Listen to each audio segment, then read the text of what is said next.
Alors Georges Glaise, comment tu fais la quatrième de couverture de ce livre? Comment est-ce que tu es rentré dans cette aventure là du livre Alors, sur le centenaire? les poilus dans la Grande Guerre, d'abord, c'est une des nombreux auteurs qui ont participé. Ce livre, c'est l'histoire des poilus ariégeois. Et à travers les poilus ariégeois, nous avons été obligés de nous intéresser à tous les poilus en fin de compte. Alors bien sûr, c'est en liaison avec le centenaire de la guerre de 14.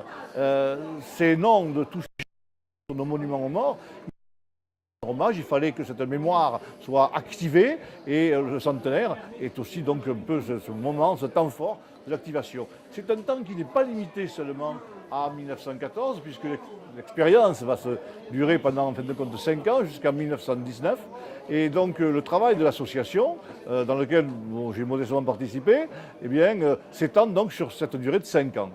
D'accord. Et alors, qui est-ce qui participe à la rédaction de cet ouvrage? Alors, on Puisqu'il participe s'agit à la d'une œuvre rédaction de collective. cet ouvrage des gens qui ont des compétences historiques connues et reconnues. Je pense par exemple à Claude Alicot, qui est conservateur des antiquités historiques de l'Ariège, à Bernadette Pruneau, qui est docteur Eslet, a été l'auteur d'une remarquable biographie d'Escolier, et puis de bien d'autres, je ne veux pas les citer tous, ils sont trop nombreux, mais tous ont apporté leur pierre dans leurs compétences, et c'est un ouvrage donc de référence que les bibliophiles et tous les amoureux de l'Ariège doivent avoir absolument dans leur bibliothèque. D'accord. Alors, quand est-ce que cette aventure a démarré là? Alors cette aventure a démarré il y a 18 mois exactement, et il a fallu donc 18 mois pour arriver à pondre en quelque sorte ce roman, enfin, cet ouvrage historique, c'est pas du tout un roman. Hein. Un ouvrage qui fait Un 500 ouvrage qui fait pages, référence c'est et un qui gros s'appuie travail. sur Oui. des sources historiques vraiment très précises, très pointues, notamment le journal de marche des opérations de beaucoup de régiments. Et beaucoup y retrouveront eh bien, témoignages de leurs grands-parents ou leurs arrière-grands-parents. Ok. Et personnellement, est-ce que vous avez votre famille est citée dans cet ouvrage? Oui, alors elle est citée à travers des photos également. Bon, il y a tout un cahier photo au centre de l'ouvrage. D'accord. Pas mal de héros de cette tragédie que fut la Grande Guerre.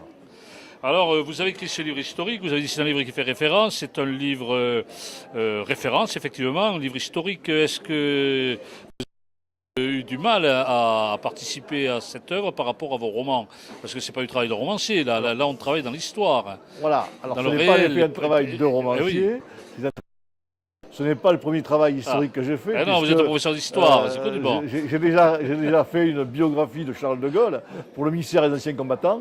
Donc là, j'ai retrouvé, en fin de compte, ma plume d'historien, Bon. si je puis dire, qui ne diffère pas tellement de celle de romancier, hein, car beaucoup de romans sont en fin de compte des histoires fabuleuses. Hein. Donc ce travail historique se marie avec le travail de romancier, Parfaitement. d'autant plus que cette année, vous avez fait un superbe roman sur 14-18, Alors oui, roman de cette année, circonstances. en Et effet, qui- j'ai sorti oui. un roman en liaison avec la Grande Guerre, un roman qui s'appelle Pas plus tard que l'aurore, Oui. qui est paru chez Calman Lévy et qui d'ailleurs va être présenté à Nancy au mois de septembre en diffusion pour la rentrée littéraire. Eh bien, excellent roman que je recommande d'ailleurs, tout comme ce livre sur le centenaire de la Grande Guerre. Et je vous remercie d'avoir répondu Merci à nos beaucoup. questions.